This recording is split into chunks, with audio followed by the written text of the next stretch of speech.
បាទបងប្អូនសម្រាប់ឈុតម៉ាស៊ីនរត់ទឹកសុទ្ធមកភេទ VIP នេះគឺយើងបានរៀបចំរួចរាល់100%ហើយចំពោះម៉ាស៊ីននេះគឺຂະຫນាត1000លីត្រក្នុង1ម៉ោងដែលវាជាប្រភេទ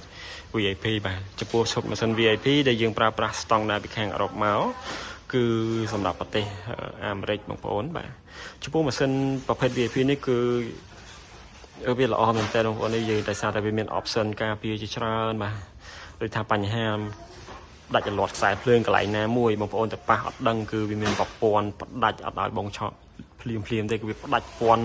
ឲ្យលុតភ្លើងអូតូមកបាទហើយទីមួយទៀតគឺសារ៉ែននេះគឺបើករណីថាមានភ្លើង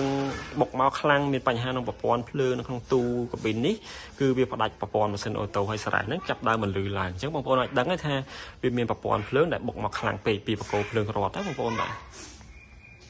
ហើយវាមានប្រព័ន្ធការពារកពុតធុងខាងក្រោយទៀត sensor វាចាប់បើករណីថាអត់មានទឹកចូលនៅក្នុងប្រព័ន្ធ AO ទេមានអញ្ចឹងគឺប្រព័ន្ធម៉ាស៊ីនហ្នឹងគឺផ្ដាច់អូតូហ្មងអត់ដំណើរការទេអញ្ចឹងយើងអាចសម្គាល់បានថាវាអត់មានទឹកគឺមកទៅអត់ដើរទេបាទហើយមួយទៀតបើសិនជាករណីថាទឹកម្ដងយើងវាអស់ពី stand ក៏វាប្រព័ន្ធផ្ដាច់អូតូដែរបាទនេះទឹកម្ដងហើយខាងនេះគឺទឹកសុទ្ធដែលយើងចម្រោះហើយបាទអញ្ចឹងវាមាន stand សម្រាប់ stock 2ទឹកឆៅហើយនិងទឹកសុទ្ធបងប្អូនបាទអញ្ចឹងប្រព័ន្ធដំណើរការរបស់វាគឺទី1វាឆ្លងកាត់ជាមួយនឹង stand ទឹកសុទ្ធបូមចូលក្នុងហ្នឹងអញ្ចឹងមកបន្ទាប់មកគឺវាមាន motor មួយ motor នេះគឺកម្លាំងម្សេសបងប្អូនបាទចឹងវារញចូលធុងទី1ទី2ទី3បាទអន្តសាយសំទោសបងកាបោនរេស៊ីនហើយចេញពីរេស៊ីនហ្នឹងមកគឺយើងចូលជាមួយនឹងឆ្នាំងសលៃចាប់កកដីហើយនឹងមានម៉ូទ័រមួយទៀតសម្រាប់ជំរុញចូលនៅក្នុង AO យើងបាទបំលែងទឹកសុទ្ធមួយនិងទឹកចោលមួយបាទហើយយើងមាន UV សម្រាប់សម្លាប់មេរោគបាទចឹងមានធុងរសជាតិអញ្ចឹងទៅបាទចឹងបងប្អូនបាទមានដំណើរការម៉ាស៊ីនចង់បានម៉ាស៊ីនដែលគុណភាពល្អទឹកឆ្ងាញ់ដាក់ទៅដំណើរការមានគុណភាពល្អបាទ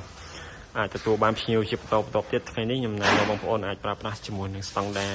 រដ្ឋអាមេរិកពីខាងក្រុមហ៊ុនខ្ញុំទៅបានណាបាទ